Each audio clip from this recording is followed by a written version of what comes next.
1 Samuel pasal yang ke-23 ayat 1 sampai yang ke-28. Firman Tuhan, Daud di Kehilah. Diberitahukanlah kepada Daud begini, ketahuilah orang Filistin berperang melawan kota Kehilah dan menjara tempat-tempat pengirikan. Lalu bertanyalah Daud kepada Tuhan, apakah aku akan pergi mengalahkan orang Filistin itu? Jawab Tuhan kepada Daud, pergilah, kalahkanlah orang Filistin itu dan selamatkanlah Kehilah. Tetapi orang-orang Daud berkata kepadanya, ingatlah, sedangkan di sini di Yehuda kita sudah dalam ketakutan, apalagi kalau kita pergi ke Kehilah melawan barisan perang orang Filistin. Lalu bertanyalah Daud kepada Tuhan, maka Tuhan menjawab dia, firman-Nya, bersiaplah, pergilah ke Kehilah, sebab aku akan menyerahkan orang Filistin itu ke dalam tanganmu. Kemudian pergilah Daud dengan orang-orangnya ke Kehilah. Ia berperang melawan orang-orang Filistin itu, dihalauinyalah ternak mereka dan ditimbulkannya kekalahan besar di antara mereka. Demikianlah Daud menyelamatkan penduduk Kehilah.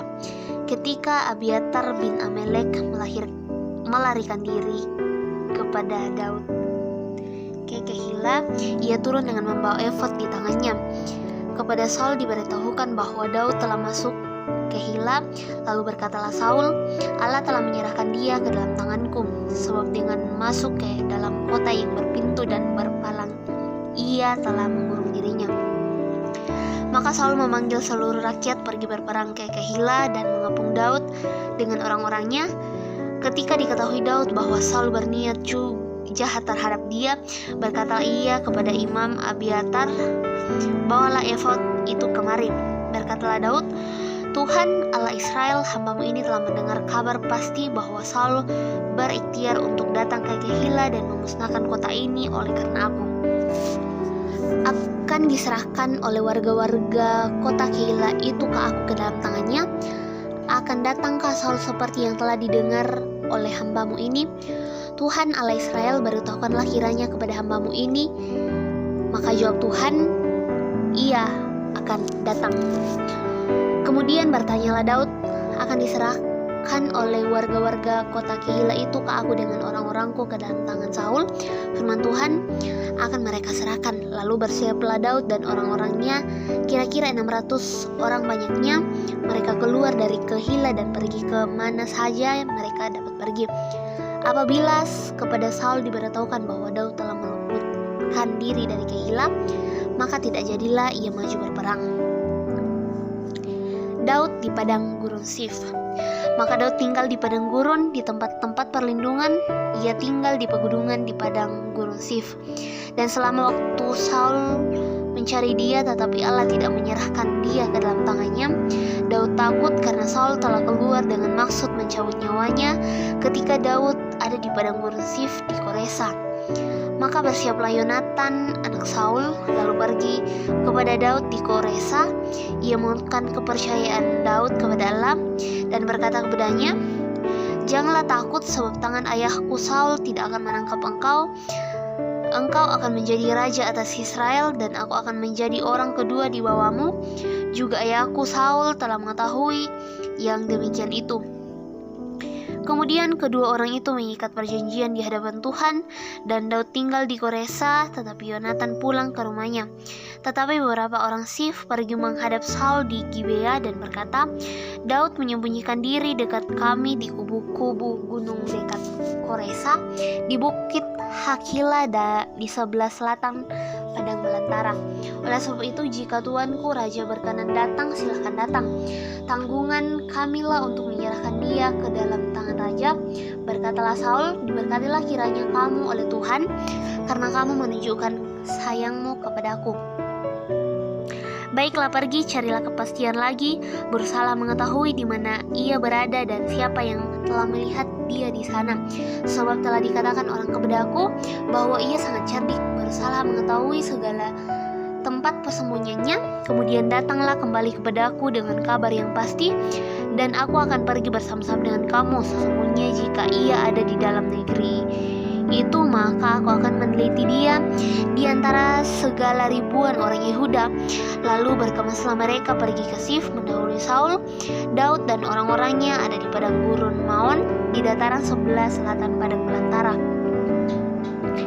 Ketika Saul dengan orang-orangnya pergi mencari Daud, diberitahukanlah hal itu kepada Daud. Lalu pergilah ia ke gunung batu dan tinggal di padang gurun Maon.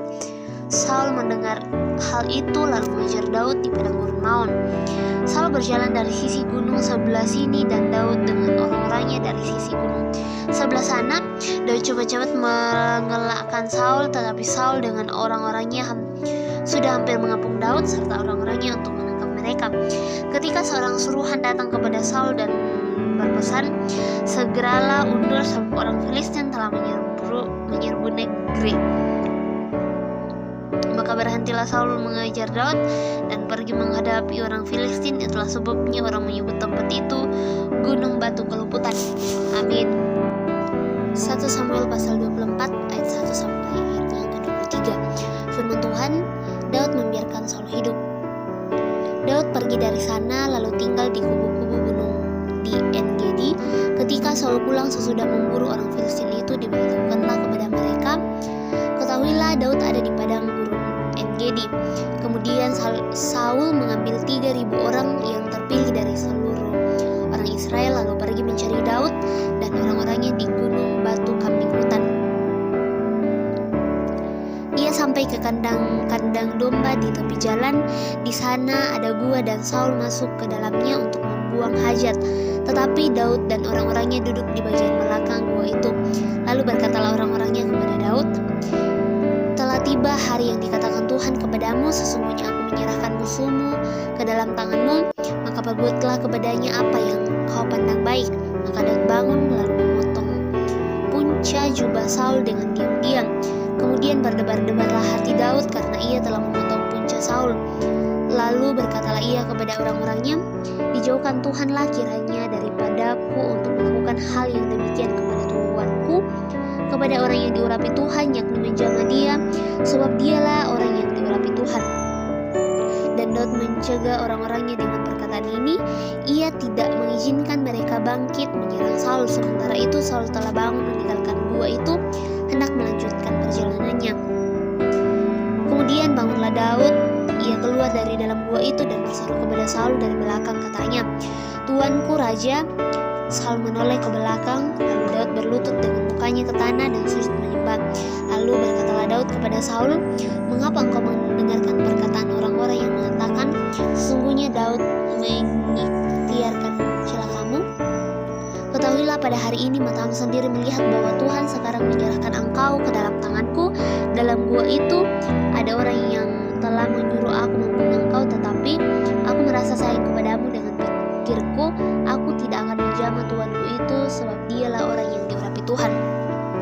Lihatlah dahulu ayahku, lihatlah kiranya punca jubahmu dalam tanganku ini, sebab dari kenyataan bahwa aku memotong punca jubahmu dan dengan tidak membunuh engkau, dapatkah kau ketahui dan kau lihat bahwa tanganku bersih daripada kejahatan dan pengkhianatan, dan bahwa aku tidak berbuat dosa terhadap engkau, walaupun engkau ini mengejar-ngejar aku untuk mencabut nyawaku. Tuhan kiranya menjadi raja di antara aku dan engkau. Tuhan kiranya membalaskan aku kepadamu, tetapi tanganku tidak akan memukul engkau." Seperti peribahasa orang tua-tua mengatakan, "Dari orang fasik timbul kefasikan, tetapi tanganku tidak akan memukul engkau."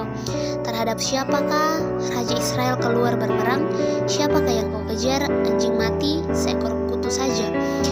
Sebab itu Tuhan kiranya menjadi hakim yang memutuskan antara aku dan engkau.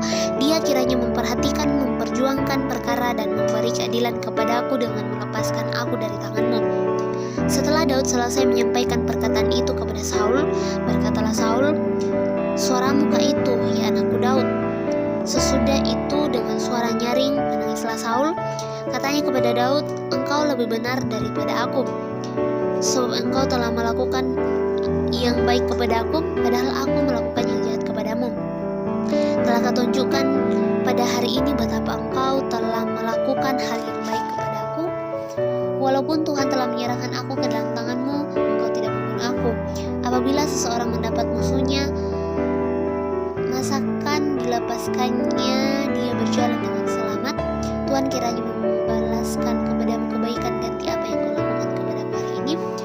karena itu sesungguhnya aku tahu bahwa engkau pasti menjadi raja, dan jabatan Raja Israel akan tetap kokoh dalam tanganmu. Oleh sebab itu bersumpahlah kepadaku demi Tuhan bahwa engkau tidak akan melenyapkan keturunanku dan tidak akan menghapuskan namaku dari kaum keluargaku. Lalu bersumpahlah Daud kepada Saul. Kemudian pulanglah Saul ke rumahnya, sedang Daud dan orang-orangnya pergi ke kubu gunung. Amin. 1 Samuel pasal 25 ayat 1 sampai ayatnya yang ke-44. Firman Tuhan. Kematian Samuel. Dan matilah Samuel, seluruh orang Israel berkumpul meratapi dia dan menguburkan dia di dalam rumahnya di Rama. Dan Daud berkemas lalu pergi ke padang gurun Paran. Daud, Nabai, dan Abigail. Ketika itu ada seorang laki-laki di Maon yang mempunyai perusahaan di Karmel. Orang itu sangat kaya. Ia mempunyai 3.000 ekor domba dan 1.000 ekor kambing. Ia ada di Karmel dan pengguntingan bulu domba-dombanya. Nama orang itu adalah Nabal dan nama istrinya Abigail. Perempuan itu bijak dan cantik, tetapi laki-laki itu kasar dan jahat kelakuannya. Ia seorang keturunan Kaleb. Ketika didengar Daud di padang gurun bahwa Nabal sedang menggunting bulu domba-dombanya, maka Daud menyuruh 10 orang, dan kepada orang-orang itu Daud berkata, "Pergilah ke Karmel dan temuilah Nabal. Tanyakanlah keselamatan atas namaku. Dan sampaikanlah salam ini kepadanya, Selamatlah engkau, selamatlah keluargamu, selamatlah segala yang ada padamu. Baru-baru ini aku mendengar bahwa engkau mengadakan pengguntingan bulu domba. Adapun gembala-gembalamu yang ada di tangan kami tidak kami ganggu, dan tidak ada sesuatu yang hilang daripada kami selama mereka ada di Karmel. Tanyakanlah kepada orang-orangmu, mereka tentu akan memberitahukan kepadamu. Sebab itu biarlah orang-orang itu mendapat belas kasihmu. Bukankah kami ini datang pada hari raya? Berikanlah kepada hamba-hambamu ini dan kepada anakmu Daud apa yang ada padamu." Ketika orang-orang Daud sampai ke sana, berkatalah mereka kepada Nabal atas nama Daud, tepat seperti yang dikatakan kepada mereka. Kemudian mereka menanti. Tetapi Nabal menjawab, "Anak buah Daud," katanya. "Siapakah Daud? Siapakah anak Isai itu? Pada waktu sekarang ini ada banyak hamba-hamba yang lari dari tuannya. Masakan aku mengambil rotiku, air minumku, dan hewan bantaian yang kubantai bagi orang-orang pengguntingku untuk memberikannya kepada orang-orang yang tidak aku tahu dari mana mereka datang." Lalu orang-orang Daud itu berbalik pulang, dan setelah sampai mereka memberitahukan kepadanya tepat seperti yang dikatakan kepada mereka. Kemudian berkatalah Daud kepada orang-orangnya, "Kamu masing-masing sandanglah pedang." Lalu mereka masing-masing menyandang pedangnya. Daud sendiri pun menyandang pedangnya. Sesudah itu kira-kira 400 orang maju mengikuti Daud, sedang 200 orang tinggal menjaga barang-barang.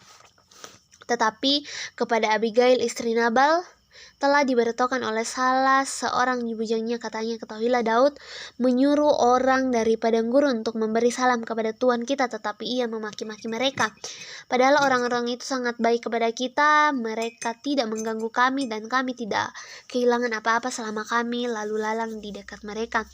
Ketika kami ada di ladang, mereka seperti pagar tembok sekeliling kami siang malam selama kami menggembalakan domba-domba di dekat mereka. Sebab itu pikirkanlah dan pertimbangkanlah apa yang harus kau perbuat, sebab telah diputuskan bahwa celaka akan didatangkan kepada Tuhan dan kepada seisi rumahnya, dan ia seorang yang dursila sehingga orang tidak dapat berbicara dengan dia." Lalu segeralah Abigail mengambil 200 roti dan 2 burung anggur, 5 domba yang telah diolah, 5 sukat berti gandum, 100 buah kue kismis, dan 200 kue ara. Dimuatnyalah semuanya ke atas keledai. Lalu berkatalah kepada bujang-bujangnya, "Berjalanlah mendahului aku segera menyusul kamu." Tetapi Nabal suaminya tidaklah diberitahunya. Ketika perempuan itu dengan menunggang keledainya turun dengan terlindung oleh gunung. Tampaklah Daud dan orang-orangnya turun ke arahnya, dan perempuan itu bertemu dengan mereka. Daud tadinya telah berkata, "Sia-sialah aku melindungi segala kepunyaan orang ini di padang gurun, sehingga tidak ada sesuatu pun yang hilang dari segala kepunyaannya. Ia membalas kebaikanku dengan kejahatan. Beginilah kiranya Allah menghukum Daud, bahkan lebih lagi daripada itu, jika ku tinggalkan hidup sampai pagi seorang anak laki-laki saja pun dari semua yang ada padanya." Ketika Abigail melihat Daud, segeralah ia turun dari atas keledainya lalu sujud menyembah di hadapan Daud dengan mukanya sampai ke tanah. Ia sujud pada kaki Daud serta berkata, "Aku sajalah ya Tuhanku yang menanggung kesalahan itu. Izinkanlah hambamu ini berbicara kepadamu dan dengarkanlah perkataan hambamu ini." Lalu bangkitlah perempuan itu berdiri, sujudlah ia menyembah dan mukanya ke tanah sambil berkata, "Sesungguhnya hambamu ini ingin menjadi budak yang membasuh kaki para hamba Tuanku itu." Kemudian berkemaslah Abigail dengan segera ia menunggang keledainya. Dengan diiringi 5 orang pelayan perempuan, ia mengikuti suruhan Daud itu dan menjadi istri Daud. Juga Ahinoam dari Israel telah diambil Daud menjadi istrinya. Kedua perempuan itu menjadi istrinya. Tetapi Saul telah memberikan Michal, anaknya perempuan, istri Daud, kepada Palti bin Lais yang dari Galim itu. Amin. 1 Samuel pasal 26 ayat yang pertama sampai ayatnya yang ke-25. Firman Tuhan, untuk kedua kalinya Daud membiarkan Saul hidup. Datanglah orang Sif kepada Saul di Gibea serta berkata, "Daud menyembunyikan diri di bukit Hakila di padang belantara." Lalu berkemaslah Saul dan turun ke padang gurun Sif dengan 3.000 orang yang terpilih dari orang Israel untuk mencari Daud di padang gurun Sif. Berkemalah Saul di bukit Hakila yang di tepi jalan di padang belantara, sedang Daud tinggal di padang gurun. Ketika diketahui Daud bahwa Saul datang mengikuti dia ke padang gurun, disuruhnyalah pengintai-pengintai, maka diketahuilah bahwa Saul benar-benar datang. Berkemaslah Daud, lalu sampai ke tempat Saul berkemah. Waktu Daud melihat tempat Saul berbaring dengan Abner bin Ner, panglima tentaranya, Saul berpaling di tengah-tengah berkemahan, sedang rakyat berkemah di sekelilingnya. Berbicaralah Daud kepada Abimelek orang Het itu dan kepada Abisai anak serunya, saudara Yoab, katanya, "Siapa turun bersama-sama dengan aku kepada Saul ke tempat perkemahan itu?" Jawab Abisai, "Aku turun bersama-sama dengan engkau." Datanglah Daud dengan Abisai kepada rakyat itu pada malam, dan tampaklah di sana Saul berbaring tidur di tengah-tengah perkemahan dengan tombaknya terpancung di tanah dan sebelah kepalanya, sedang Abner dan rakyat itu berpaling sekelilingnya. Lalu berkatalah ia, "Mengapa pula Tuanku mengejar hambanya ini? Apa yang telah kuperbuat? Apakah kejahatan yang melekat pada tanganku? Oleh sebab itu kiranya Tuanku Raja mendengarkan perkataan hambanya ini. Jika Tuhan membujuk engkau melawan aku, maka biarlah ia mencium aku dengan korban persembahan.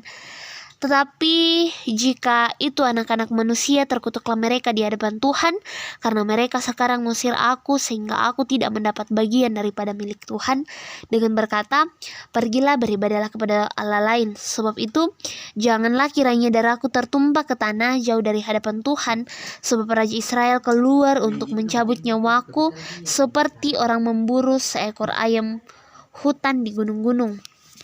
Lalu berkatalah Saul, aku telah berbuat dosa, pulanglah anakku Daud, sebab aku tidak akan berbuat jahat lagi kepadamu, karena nyawaku pada hari ini berharga di matamu. Sesungguhnya perbuatanku itu bodoh dan aku sesat sama sekali. Tetapi Daud menjawab, inilah tombak itu, ya Tuanku Raja, baiklah salah seorang dari orang-orangmu menyerang untuk mengambilnya. Tuhan akan membalas kebenaran dan kesetiaan setiap orang, sebab Tuhan menyerahkan engkau pada hari ini ke dalam tanganku. Tetapi aku tidak mau menjamah orang yang diurapi Tuhan. Dan sesungguhnya seperti nyawamu pada hari ini berharga di mataku, demikianlah hendaknya nyawaku berharga di mata Tuhan, dan hendaknya ia melepaskan aku dari segala kesusahan. Lalu berkatalah Saul kepada Daud, diberkatilah kiranya engkau, anakku Daud, apa jua pun yang kau perbuat, pastilah engkau sanggup. Yang kau perbuat pastilah engkau sanggup melakukannya. Lalu pergilah Daud meneruskan perjalanannya dan pulanglah Saul ke tempatnya. Amin. 1 Samuel pasal 27 ayat 1 sampai 12. Daud di antara orang Filistin. Firman Tuhan, tetapi Daud berpikir dalam hatinya, bagaimanapun juga pada suatu hari aku akan binasa oleh tangan Saul. Jadi tidak ada yang lebih baik bagiku selain meluputkan diri dengan sengsara ke negeri orang Filistin. Maka tidak ada harapan lagi bagi Saul untuk mencari aku lagi di seluruh daerah Israel, dan aku akan terluput dari tangannya. Bersiaplah Daud, lalu berjalan ke sana, ia dan ke-600 orang yang bersama-sama dengan dia, kepada Akis bin Moak, raja kota Gat. Daud dan semua orangnya menetap pada Akis di Gat, masing-masing dengan rumah tangganya. Daud dengan kedua istrinya, yakni Ahinoam perempuan Israel dan Abigail, bekas istri Nabal perempuan Karmel. Setelah diberitahukan kepada Saul bahwa Daud telah melarikan diri ke Gat, ia tidak lagi mencarinya. Berkatalah Daud kepada Akis, jika kiranya aku mendapat belas kasihmu, biarlah diberikan kepadaku tempat di salah satu kota di tanah datar, supaya aku tinggal di sana. Mengapa hambamu ini tinggal kepadamu di kota kerajaan ini? Maka pada hari itu Akis memberikan Siklak kepadanya. Itulah sebabnya Siklak menjadi kepunyaan raja-raja Yehuda sampai sekarang. Dan lamanya Daud tinggal di daerah orang Filistin adalah 1 tahun 4 bulan. Maka Daud dan orang-orangnya bergerak maju dan menyerbu orang Gesur, orang Girsi, dan orang Amalek, sebab orang-orang inilah penduduk negeri itu yang membentang dari Talam ke arah Syur sampai ke tanah Mesir. Apabila Daud memusnahkan negeri itu, seorang pun tidak dibiarkannya hidup, baik laki-laki maupun perempuan. Ia merampas kambing domba, lembu, keledai, unta, dan pakaian. Kemudian pulanglah dan kembalilah kepada Akis. Jika Akis bertanya, di mana kamu menyerbu pada hari ini? Maka jawab Daud, di tanah Negeb Yehuda, atau di tanah Negeb orang Yerahmeel, atau di tanah Negeb orang Keni.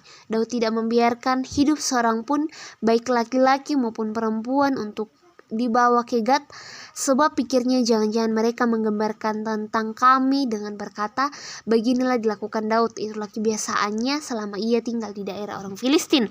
Tetapi Akis mempercayai Daud, sebab pikirnya, tentulah ia telah membuat diri dibenci di antara orang Israel bangsanya, ia akan menjadi hambaku sampai selamanya. Samuel pasal 28 ayatnya yang pertama sampai ayatnya yang ke-25. Saul di Endor. Firman Tuhan, pada waktu itu orang Filistin mengerahkan tentaranya untuk berperang melawan orang Israel. Lalu berkatalah Akis kepada Daud, ketahuilah baik-baik bahwa engkau beserta orang-orangmu harus maju berperang bersama-sama dengan aku dalam tentara. Jawab Daud kepada Akis, baik, engkau tahu bahwa apa yang dapat diperbuat hambamu ini. Lalu Akis berkata kepada Daud, sebab itu aku mengangkat engkau menjadi pengawalku sendiri sampai selamanya. Adapun Samuel sudah mati, seluruh orang Israel sudah meratapi dia, dan mereka telah menguburkan dia di Ramah di kotanya. Dan Saul telah menyingkirkan diri dari dalam negeri para pemanggil arwah dan roh peramal. Orang Filistin itu berkumpul, lalu bergerak maju dan berkemah di dekat Sunem. Saul mengumpulkan seluruh orang Israel, lalu mereka berkemah di Gilboa. Ketika Saul melihat tentara Filistin itu, maka takutlah ia dan hatinya sangat gemetar. Dan Saul bertanya kepada Tuhan, tetapi Tuhan tidak menjawab dia, baik dengan mimpi, baik dengan Urim, baik dengan perantaraan para nabi. Lalu berkatalah Saul kepada para pegawainya, carilah bagiku seorang perempuan yang sanggup memanggil arwah, maka aku akan hendak pergi kepadanya dan meminta petunjuk kepadanya.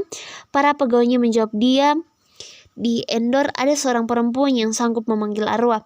Lalu menyamarlah Saul, ia mengenakan pakaian lain, dan pergilah ia dengan 2 orang. Ketika mereka pada waktu malam sampai kepada perempuan itu, berkatalah Saul, cobalah engkau merenung bagiku dengan perantaraan arwah, dan panggillah supaya muncul kepadaku orang yang akan kusebut kepadamu. Tetapi perempuan itu menjawabnya, tentu engkau mengetahui apa yang diperbuat Saul, bahwa ia telah melenyapkan dari dalam negeri para pemanggil arwah dan roh peramal. Mengapa engkau memasang jerat terhadap nyawaku untuk membunuh aku. Lalu bersumpahlah Saul kepadanya demi Tuhan, katanya, demi Tuhan yang hidup, tidak akan ada kesalahan tertimpa kepadamu karena perkara ini. Sesudah itu bertanyalah perempuan itu, siapakah yang harus kupanggil supaya muncul kepadamu? Jawabnya, panggillah Samuel supaya muncul kepadaku. Ketika perempuan itu melihat Samuel, berteriaklah ia dengan suara nyaring. Lalu perempuan itu berkata kepada Saul, mengapa engkau menipu aku? Engkau sendirilah Saul. Maka berbicara raja kepadanya, janganlah takut. Tetapi apakah yang kau lihat? Perempuan itu menjawab Saul, aku melihat sesuatu yang ilahi muncul dari dalam bumi. Kemudian bertanyalah ia kepada perempuan itu, bagaimana rupanya? Jawabnya, ada seorang tua muncul berselubungkan jubah. Maka taulah Saul bahwa itulah Samuel. Lalu berlututlah ia dengan mukanya sampai ke tanah dan sujud menyembah. Sesudah itu berbicara Samuel kepada Saul, mengapa engkau mengganggu aku dengan memanggil aku muncul? Kata Saul, aku sangat dalam keadaan terjepit. Orang Filistin berperang melawan aku dan Allah telah undur daripadaku. Ia tidak menjawab aku lagi, baik dengan perantaraan nabi maupun dengan mimpi. Sebab itu aku memanggil engkau supaya engkau memberitahukan kepadaku apa yang harus kuperbuat. Lalu berbicara Samuel, mengapa engkau bertanya kepadaku, padahal Tuhan telah mundur daripadamu dan telah menjadi musuhmu? Tuhan telah melakukan kepadamu seperti yang difirmankannya dengan perantaraanku, yakni Tuhan telah menggoyahkan kerajaan dari tanganmu dan telah memberikannya kepada orang lain, kepada Daud. Ketika orang itu mendengar suara Tuhan dan tidak melaksanakan murkanya yang menyala-nyala di atas Amalek, itulah sebabnya Tuhan melakukan hal itu kepadanya. Pada hari ini juga orang Israel bersama-sama dengan engkau akan diserahkan Tuhan ke dalam tangan orang Filistin, dan besok engkau serta anak-anakmu sudah ada bersama-sama dengan daku. Juga tentara Israel akan diserahkan Tuhan ke dalam tangan orang Filistin. Pada saat itu juga rebahlah Saul memanjang ke tanah, sebab ia sangat ketakutan oleh karena perkataan Samuel itu. Juga tidak ada lagi kekuatannya karena sehari semalam itu tidak makan apa-apa. Perempuan itu mendekati Saul lalu melihat bahwa Saul sangat terkejut. Kemudian berkatalah perempuan itu, lihat, budakmu ini telah mendengarkan permintaanmu. Aku telah mempertaruhkan nyawaku dan mendengarkan perkataan yang kau katakan kepadaku. Oleh sebab itu kiranya engkau pun mendengarkan permintaan budakmu ini. Izinkanlah aku menyajikan kepadamu sepotong roti, makanlah, supaya ada kekuatan kepadamu apabila engkau berjalan pula. Perempuan itu mempunyai seekor anak lembu tambun di rumahnya, maka segeralah ia menyembelih itu dan mengambil tepung, diremasnya dan dibakarnya menjadi roti yang tidak beragi. Dihidangkannya lah semuanya itu ke depan Saul dan ke depan para pegawainya, lalu mereka makan. Kemudian bangkitlah mereka dan pergi pada malam itu juga. 1 Samuel pasal 29 ayat 1 sampai ayatnya yang ke-11. Daud dikirim pulang oleh orang-orang Filistin. Firman Tuhan, orang Filistin mengumpulkan segala tentara mereka ke Afek, sedang orang Filistin berkemah dekat mata air yang di Israel. Maka ketika raja-raja kota orang Filistin berjalan lewat dalam pasukan-pasukan 100 dan 1000, dan ketiga juga Daud beserta orang-orangnya berjalan lewat belakangnya dan sama-sama dengan Akis. Berkatalah panglima orang Filistin itu, apa gunanya orang-orang Ibrani ini? Jawab Akis kepada panglima orang Filistin itu, bukankah dia itu Daud, hamba Saul raja Israel, yang sudah 1 tahun bersama-sama dengan aku tanpa kudapati sesuatu pun kesalahan padanya sejak saat ia membelot sampai hari ini? Tetapi para panglima orang Filistin itu menjadi marah kepadanya serta berkata kepadanya, suruhlah orang itu pulang supaya ia kembali ke tempat yang kau tunjukkan kepadanya, dan janganlah ia pergi berperang bersama-sama dengan kita, supaya jangan ia menjadi lawan kita dalam peperangan. Sebab dengan apakah orang ini dapat menyukakan hati tuannya kecuali dengan memberi kepala-kepala orang ini? Bukankah dia ini Daud yang dinyanyikan orang secara berbalas-balasan sambil menari-nari? Demikian Saul mengalahkan beribu-ribu musuh, tetapi Daud berlaksa-laksa. Lalu Akis memanggil Daud dan berkata kepadanya, demi Tuhan yang hidup, engkau ini orang jujur dan aku memandangmu baik. jika engkau keluar masuk bersama-sama dengan aku dalam tentara, sebab aku tidak mendapati suatu kejahatan padamu. Sejak saat itu engkau datang kepadaku sampai hari ini. Tetapi engkau ini tidak disukai oleh raja-raja kota, sebab itu pulanglah, pergilah dengan selamat, dan jangan lakukan apa yang jahat di mata raja-raja kota orang Filistin itu. Tetapi Daud berkata kepada Akis, apa yang telah kau perbuat? Dan kesalahan apa yang kau dapati pada hambamu ini sejak saat aku menjadi hamba kepadamu sampai hari ini, sehingga kamu tidak boleh ikut berperang dengan aku melawan musuh tuanku raja. Lalu Akis menjawab Daud, aku tahu engkau ini memang kusukai seperti utusan Allah, hanya para panglima orang Filistin telah berkata, ia tidak boleh pergi berperang bersama-sama dengan kita. Jadi bangunlah pagi-pagi beserta orang tuanmu ini yang datang bersama-sama dengan engkau. Bangunlah kamu pagi-pagi segera sesudah hari cukup terang bagimu, dan pergilah. Lalu bangunlah Daud dan orang-orangnya pagi-pagi untuk berjalan pulang ke negeri orang Filistin, sedang orang Filistin itu bergerak.